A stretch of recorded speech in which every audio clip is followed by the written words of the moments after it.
Good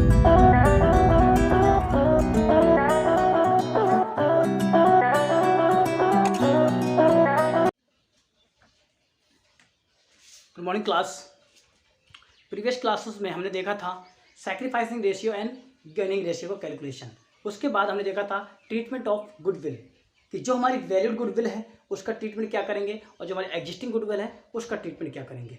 valued goodwill का treatment मैंने बताया था दो मेथड से करते हैं। एक तो adjusted through partners capital account, उसमें एंट्री करते हैं gaining partners capital account debit to sacrificing partners capital account, और दूसरा मैंने बताया था गुडविल को रेज करके देन आफ्टर उसको राइट ऑफ करके goodwill account debit to partners capital account in old ratio, then after entry करते हैं partners capital account debit to goodwill account in a new ratio. ये रेज की entry थी और return of की ये बताया था। एग्जिस्टिंग गुडविल की एंट्री मैंने बताई थी partners capital account debit to goodwill account in a old ratio, ये आपको बताया था अभी तक। अब आपको यहाँ पे मैं बताता हूँ कि अगर मान लीजिए कि अभी तो क्या था, दो ट्रीटमेंट था आपका, सैक्रिफाइसिंग रेशियो और गेनिंग रेशियो, और फिर आपका गुडविल का। अगर मान लीजिए कि बैलेंस शीट में आप लोगों ने पढ़ा होगा प्रॉफिट एंड लॉस का बैलेंस भी होता है या फिर रिजर्व होते हैं, ठीक है। तो अगर मान लीजिए क्वेश्चन में आपके रिजर्व दिए हैं या फिर प्रॉफिट दिए हैं या फिर लॉस दिया है, इसको बोल सकते हैं एक्यूमुलेटेड प्रॉफिट,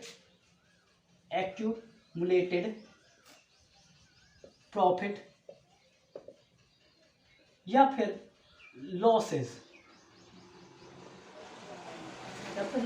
ठीक है।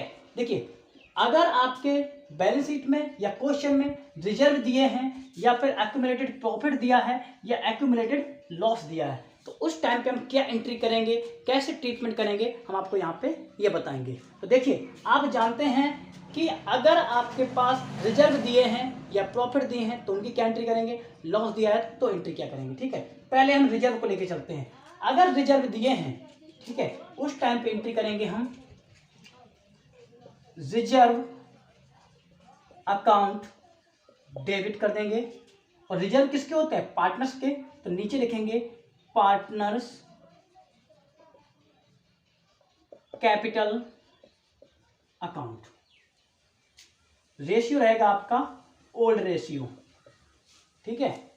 Reserve account debit to partners capital account, ठीक है, ये एंट्री करेंगे। रिजर्व की जगह आप अगर रिजर्व है और सर रिजर्व का नाम दे दिए तो हम कर लेंगे। अगर मान लीजिए कोई रिजर्व का नाम दिया है, जैसे मान लीजिए रिजर्व आपके दो ले लेते हैं, जैसे वर्कमैन कंपनसेशन रिजर्व और इन्वेस्टमेंट फ्लक्चुएशन रिजर्व, ठीक है। रिजर्व कोई भी होगा एंट्री यही करेंगे। मान लीजिए वर्कमैन कंपनसेशन है और इन्वेस्टमेंट फ्लक्चुएशन है, तब एंट्री करेंगे आप workman compensation reserve account debit करेंगे, investment fluctuation reserve account debit करेंगे to partners capital account. Clear, old ratio में कर देंगे। इनका जो अमाउंट होगा वो अमाउंट लिख देंगे और उन दोनों अमाउंट को पार्टनर्स कैपिटल अकाउंट में ट्रांसफर कर देंगे ओल्ड रेशियो में, ठीक है। ये रिजर्व की एंट्री होती है। अगर प्रॉफिट है, एक्यूमुलेटेड प्रॉफिट है, अगर एक्यूमुलेटेड प्रॉफिट है तब आपकी एंट्री क्या होगी, तब आपकी एंट्री होगी profit and loss account debit to partners capital account. Profit यहां लिख देते हैं हम, इफ प्रॉफिट, अगर प्रॉफिट है, ये है स्पेसिफिक रिजर्व, कोई स्पेसिफिक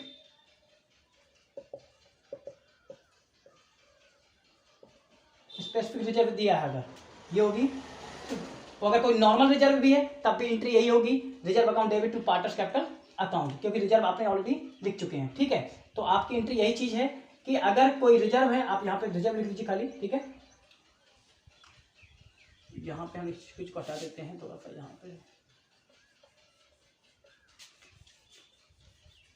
यहाँ पे एक्यूमुलेटेड प्रॉफिट, ठीक है, यहाँ पे कर लेंगे रिजर्व अकाउंट डेबिट, ठीक है, इतना अलग है। तो देखिए अगर आपका रिजर्व है या वर्कमैन कंपनसेशन रिजर्व है या इन्वेस्टमेंट फ्लक्चुएशन रिजर्व, मतलब किसी भी टाइप का कोई भी रिजर्व है, ठीक है, किसी भी टाइप का कोई भी रिजर्व है, तो आपकी एंट्री होगी रिजर्व को डेबिट करते हैं to partners capital account in a old ratio.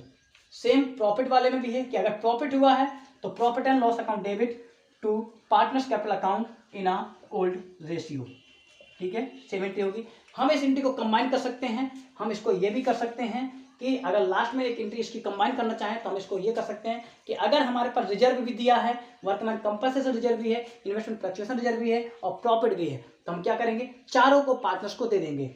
सभी के केस में पार्टनर्स क्या हो रहे हैं, क्रेडिट हो रहे हैं, तो सभी के केस में पार्टनर्स क्रेडिट होंगे। चाहे तो हम सबके अलग अलग कर लें या फिर हम सबके अलग अलग करना करके हम एक साथ भी सबको दिखा सकते हैं।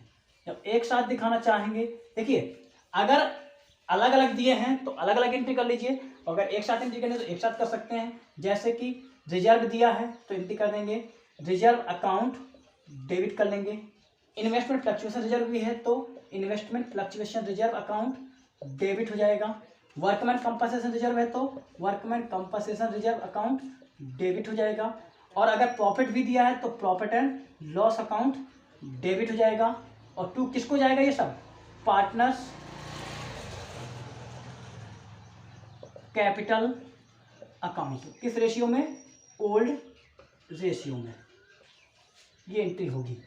ठीक है, तो मतलब है कि कोई भी रिजर्व होगा, कोई भी प्रॉफिट है या कोई भी स्पेसिफिक रिजर्व है, उन सभी की एंट्री में क्या करते हैं, उस रिजर्व को या प्रॉफिट को डेबिट करते हैं और पार्टनर्स कैपिटल अकाउंट को क्रेडिट करते हैं, किसमें, ओल्ड रेशियो के साथ में। ठीक है, चलिए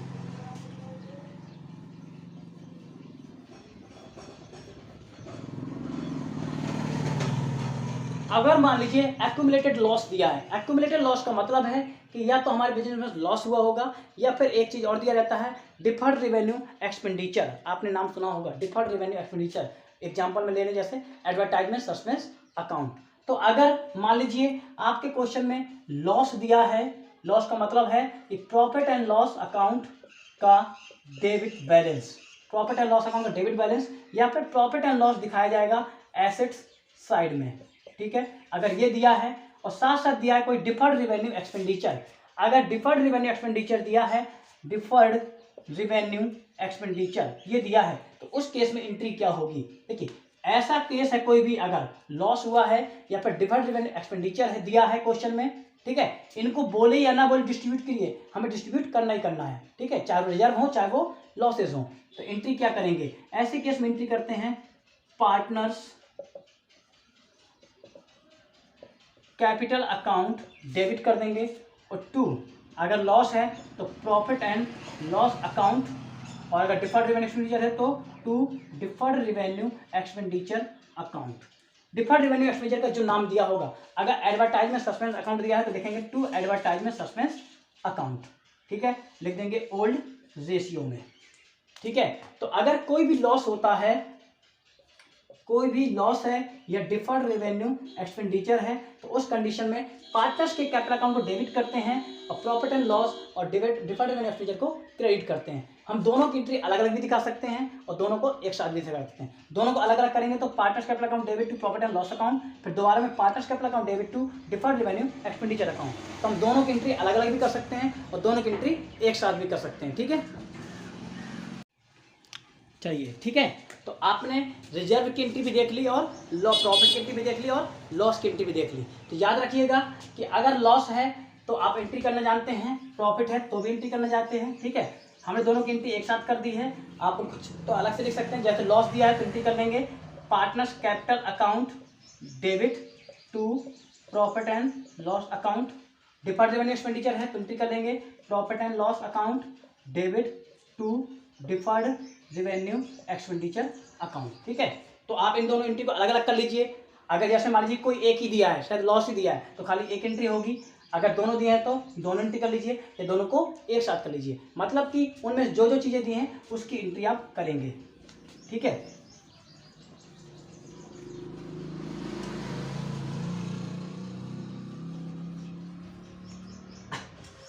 चलिए ये तो हो गया। अब आपको कुछ ट्रीटमेंट बताते हैं, स्पेशल ट्रीटमेंट। जैसे एक आपने पढ़ा workman compensation reserve.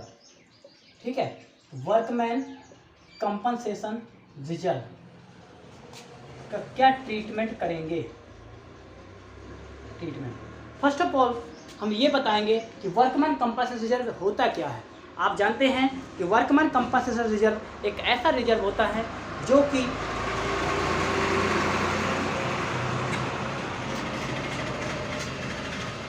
Workman compensation reserve एक ऐसा रिजर्व होता है जो कि कोई भी ऑर्गेनाइजेशन अपने एम्प्लॉयज़ को फ्यूचर में होने वाले एक्सीडेंटल लॉसेस से बचाने के लिए या उनसे रिकवर करने के लिए अपने पास एक फंड बनाती है।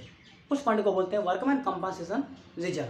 ठीक है, तो अल्टीमेटली रिजर्व तो आपके होते हैं किसके, ओनर के होते हैं। ठीक है, तो रिजर्व तो होते हैं देखिए किसका, मालिक का होता है।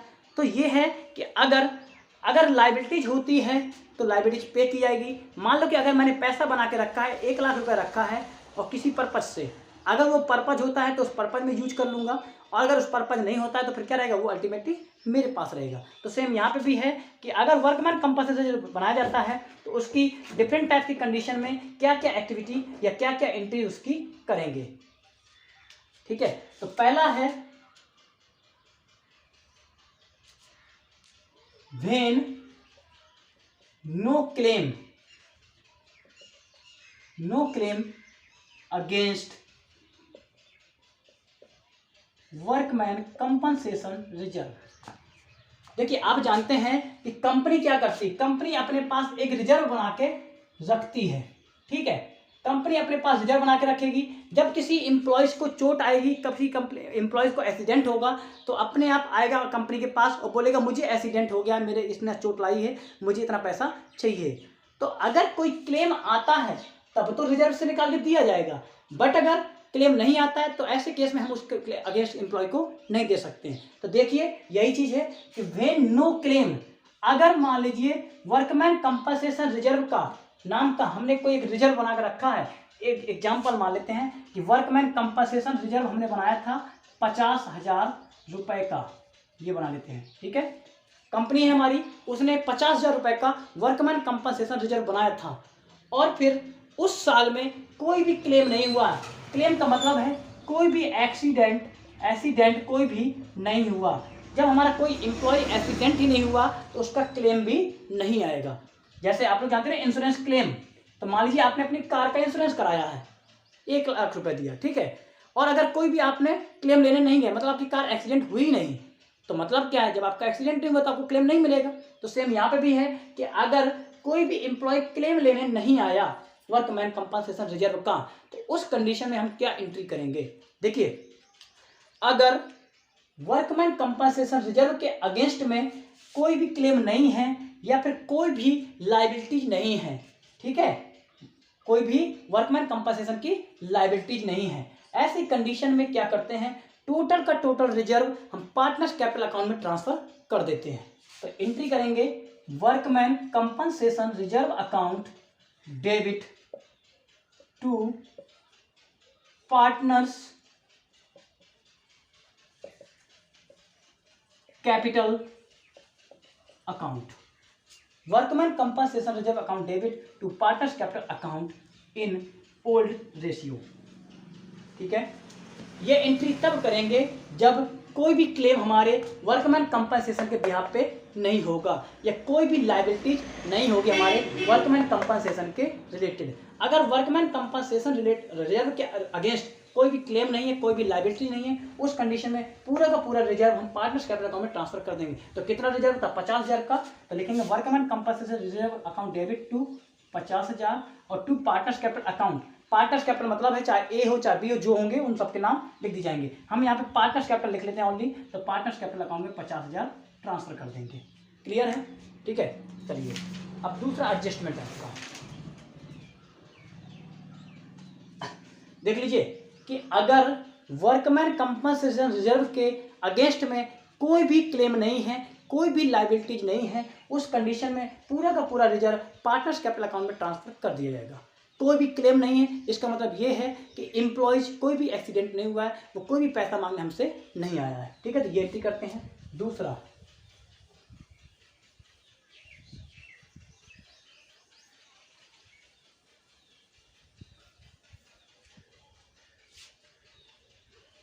When claim against workman compensation reserve, जब क्लेम हो वर्कमैन कंपनसेशन रिजर्व के अगेंस्ट।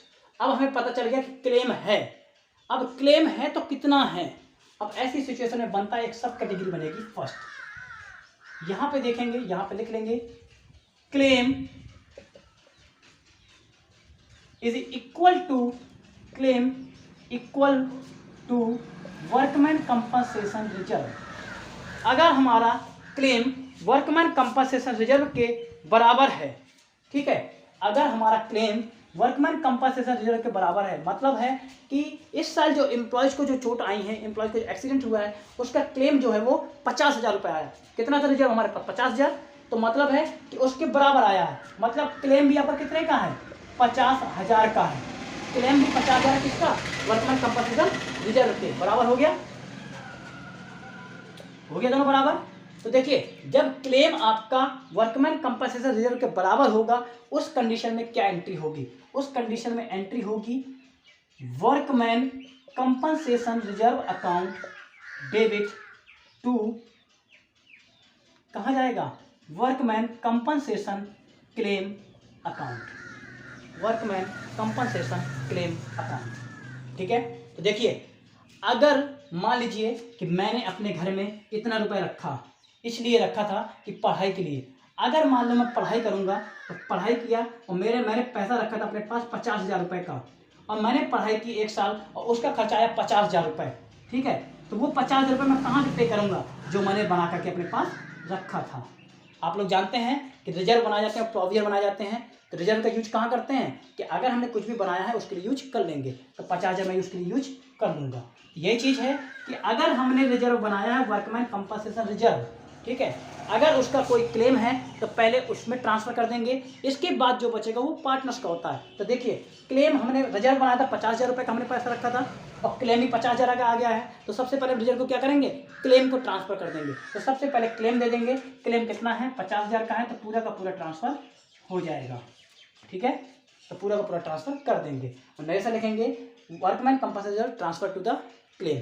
ठीक है, तो देखिए, अगर हमारा क्लेम वर्कमैन कंपनसेशन रिजर्व के बराबर है, उस कंडीशन में पूरा का पूरा रिजर्व क्लेम में ट्रांसफर कर दिया जाता है to workman compensation claim account के नाम से, या फिर लिख सकते हैं to provision for workman compensation claim. ठीक है, किसी किसी किताब में लिखा होगा to provision for workman compensation claim, तो आप ये कर सकते हैं। ठीक है,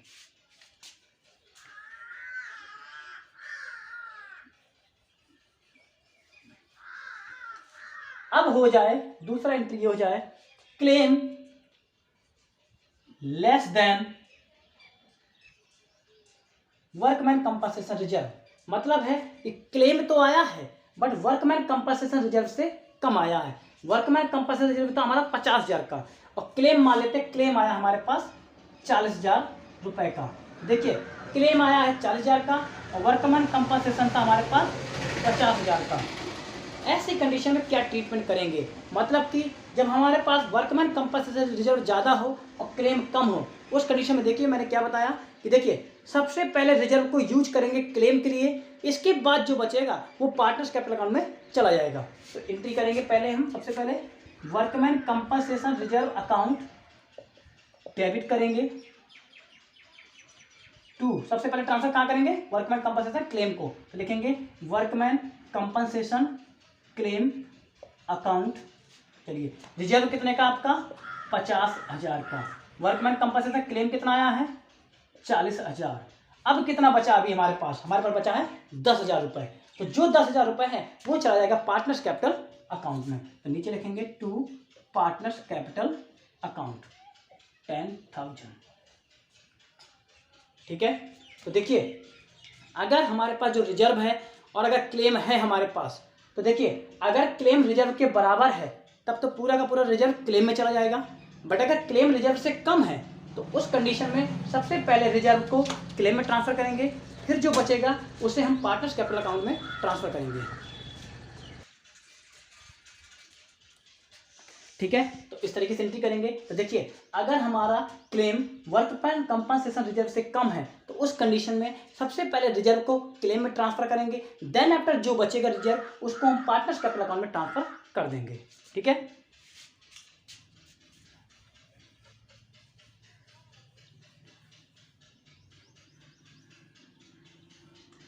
अब एक कंडीशन आती है claim more than reserve.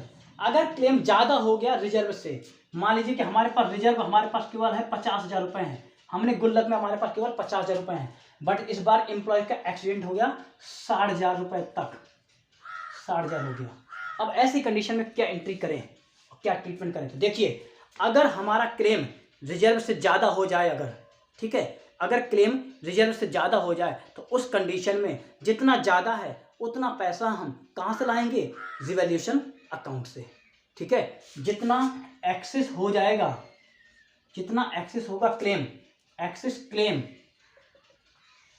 Claim को एडजस्ट करेंगे, एडजस्टेड कहाँ से एडजस्ट करेंगे? रिवॉल्यूशन अकाउंट से। ठीक है, तो जितना भी क्लेम एक्सेस होगा उस क्लेम को एडजस्ट कर देंगे कहाँ से? रिवॉल्यूशन अकाउंट से। तो एंट्री देखिए क्या करेंगे, मैंने क्या बताया था? सबसे पहले आपके पास जितना रिजर्व है आप उसकी एंट्री कीजिए, workman compensation reserve account debit to, कहाँ ले जाएंगे? क्लेम को। तो लिखेंगे workman compensation claim account. Reserve है आपका 50,000 का और क्लेम है आपका 60,000 का, तो 10,000 कम कहाँ पड़ रहा है? डेबिट में। तो डेबिट में 10,000 रुपये और लिख देंगे, तो डेबिट में 10,000 रुपये और लिख देंगे। अब ये डेबिट लाएंगे कहाँ से? देखिए, हमारे पास रिजर्व अगर बच जाता है तो वो तो पार्टनर्स में ट्रांसफर कर दिया जाता है, बट अगर कम पड़ गया तो ऐसी कंडीशन में जब कम पड़ जाता है तो उसको हम लिखते हैं रिवॉल्यूशन अकाउंट के नाम से। ठीक है, तो जितना एक्सेस जो आएगा उसको लिख देंगे रिवॉल्यूशन अकाउंट के नाम से, ये एंट्री कर देंगे। अब जब रिवॉल्यूशन हो गया है तो रिवॉल्यूशन का मतलब है कि प्रॉफिट हुआ या लॉस, तो हम क्या करेंगे? अगली एंट्री करेंगे। जब यहाँ पर रिवॉल्यूशन को हमने डेबिट किया है तो अगली एंट्री में रिवॉल्यूशन को क्रेडिट कर देंगे। तो एंट्री करेंगे partners capital account debit to revaluation account, इसको लिखेंगे loss, being loss transfer to partners capital account. तो देखिए, अगर रिजर्व हमारा कम पड़ जा रहा है तो देखिए, मान लो कि हमारे पास एम्प्लॉय आ गए मांग रहे 60,000 रुपये, हमारे पास केवल 50,000 का रिजर्व है, 50,000 वो दे देंगे। अब 10,000 कहाँ से लाएं? तो 10,000 अल्टीमेटली देगा कौन? ओनर देगा। तो वही चीज़ है, तो 10,000 ओनर देना है, हम डायरेक्टली ओनर से नहीं ले रहे हैं, डायरेक्ट हम क्या करेंगे? डायरेक्ट पहले हम लेंगे रिवॉल्यूशन के नाम से और फिर वही रिवॉल्यूशन के लॉस के नाम से हम ओनर से ले लेंगे। ठीक है, तो आपका ये क्रोनोलॉजी है इसको। ठीक है, हम चाहें तो रिवॉल्यूशन कट कर दें अगर, तो अल्टीमेटली क्या बन जाएगा? Partners capital account debit workman compensation account debit to workman compensation claim. तो एंट्री आपकी वही बन जाएगी, पर आपको एंट्री याद रखिए कि अगर क्लेम कुछ भी नहीं है तो रिजर्व पूरा पार्टनर्स को जाएगा। अगर क्लेम है तो क्लेम को पहले ट्रांसफर कीजिए, इसके बाद जो बचेगा वो पार्टनर्स में चलाएगा। अगर नहीं बचता तो नहीं जाएगा, अगर बच गया तो पार्टनर चलाएगा, और अगर कम पड़ गया तो कम पड़ जाएगा तो वो रिवॉल्यूशन से ट्रांसफर किया जाएगा। ठीक है, तो याद रखिएगा, अगर क्लेम ज़्यादा हो जाता है तभी यहाँ पर रिवॉल्यूशन की आप एंट्री कम करेंगे, अगर क्लेम कम हो गया उसमें आपको ज़रूरत नहीं है। ठीक है, तो आप इस तरह के क्वेश्चंस करिएगा, फिर अगर जो भी डाउट होती है तो आप हमसे पूछिएगा। ओके।